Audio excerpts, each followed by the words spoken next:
Bismillahirrahmanirrahim. Assalamu alaikum. Welcome to Law Educator. This is Biology 10th, chapter number 10, short question number 6 to 10. Question number 6. How exchange of gases take place in alveoli?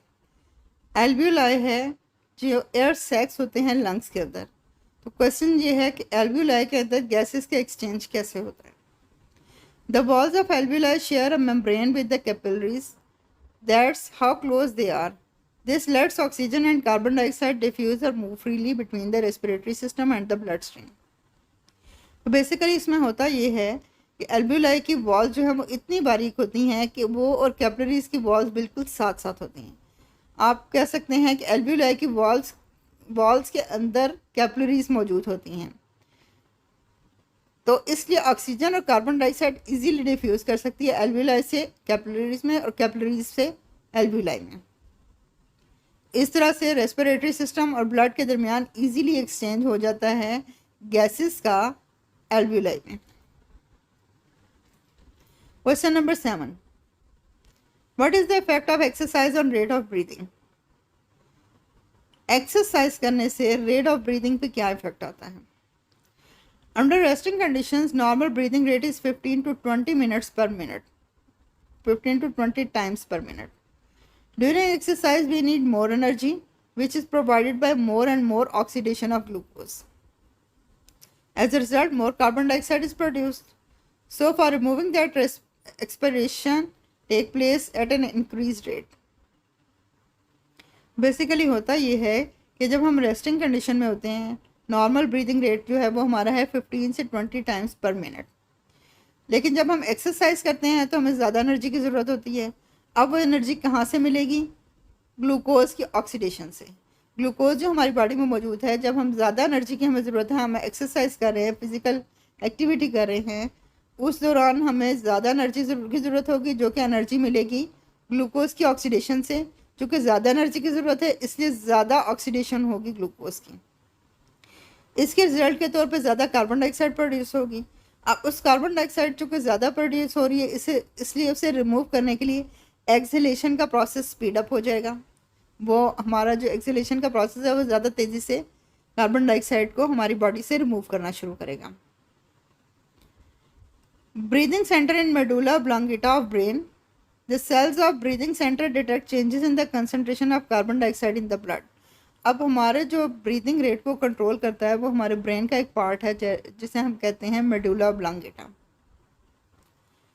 अब breathing centre के जो sales हैं वो फ़ौरन, यानी कि medulla oblongata में जो ब्रीदिंग सेंटर है उसके सेल्स फ़ौरन डिटेक्ट कर लेते हैं कि बॉडी हमारी में ब्लड के अंदर कार्बन डाइऑक्साइड की क्वांटिटी ज़्यादा हो रही हैं. If concentration is high, they will give a message through nerve to increase the rate of expiration to remove excess carbon dioxide. अब जैसे ही ऑक्सीडेशन ज़्यादा होगी, एनर्जी ज़्यादा चाहिए होगी, ग्लूकोज की ऑक्सीडेशन ज़्यादा होगी, ज़्यादा कार्बन डाइऑक्साइड प्रोड्यूस होगी, हमारे ब्रेन के सेल्स उसे डिटेक्ट करेंगे, वो फ़ौरन मैसेज भेजेंगे नर्व्स के थ्रू हमारे एक्सपिरेशन के लिए प्रोसेस को कि वो स्पीड अप हो जाए और वो एक्सेस कार्बन डाइऑक्साइड को बॉडी से रिमूव करना शुरू कर दें. Question number 8. Compare inspired and expired air.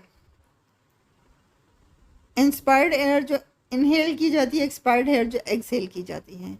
Amount of oxygen in inspired air is 21%, यानी कि जो हम इनहेल एयर करते हैं उसमें 21% ऑक्सीजन होती है, और जो हम एक्सपायर करते हैं, एक्सहेल करते हैं, उसमें 16% ऑक्सीजन होती है. इंस्पायर्ड और इनहेल्ड ऑक्सीजन एयर में 0.04 कार्बन डाइऑक्साइड होती है और एक्सपायर्ड एयर में 4% कार्बन डाइऑक्साइड होती है. आप देखें ऑक्सीजन की अमाउंट कम हो गई है जबकि कार्बन डाइऑक्साइड की अमाउंट ज़्यादा हो गई है.